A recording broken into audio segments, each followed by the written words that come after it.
So early in the process, as we're deciding to meet with a founder to learn more about their vision, the business that they're planning to build, we look at the things we've talked about already: founder market fit. Is this team uniquely qualified? Do we believe there's a problem in the market? And also, is the market large enough? So once we get through that initial list of things that we look for, usually the diligence process starts with us just spending more time with the founder. Teams are so important, especially at seed stage, but also as you continue to build the business.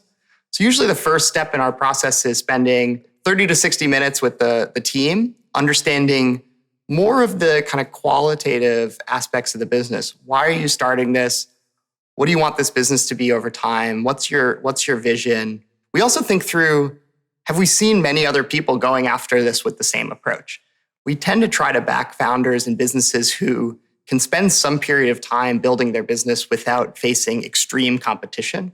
And so once we get to conviction on those items, we try to go outside to gather feedback. So we will talk to other people who experience the problem, know the industry, or the types of people who would be customers of the business, either today or in the future, but maybe haven't heard of it yet. If you have early users and early customers, usually in the back half of the diligence process, we'll want to talk to them. So I remember one time where there was a business where the founder was very convincing, very passionate about what they were building, but we talked with 2 or 3 customers, and each of them had said, I know why I signed up for it, but I really haven't used the product much.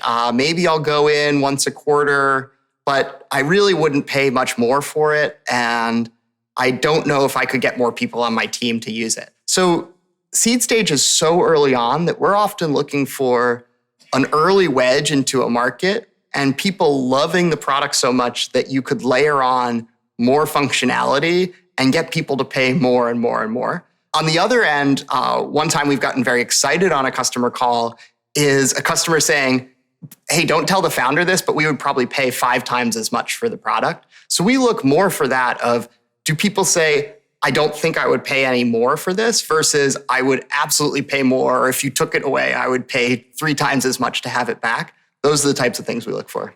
Really critical part of diligence is also speaking with founder references. So people you've worked with, people your co-founders have worked with in the past.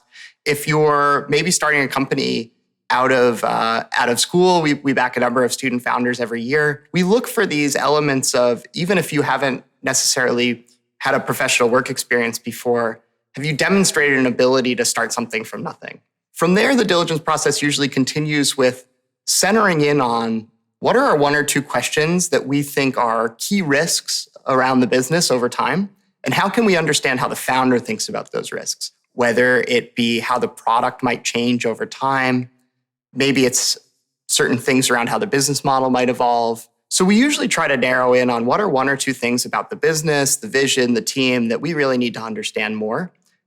We usually cover those in additional meetings, but that's also a chance for the founders to get to meet more of our team as well and bring different perspectives. So usually in your second or third meeting with a seed stage investor, you may be meeting with more investors on the team. Often during that part of the diligence process, the rest of the team may have questions that you've already covered with the investors that you're talking to. I think it's really critical to understand that, similar to sort of an enterprise sale where you may have a champion within the enterprise, they then still make a decision with folks that are outside of the room or people that you haven't necessarily met before.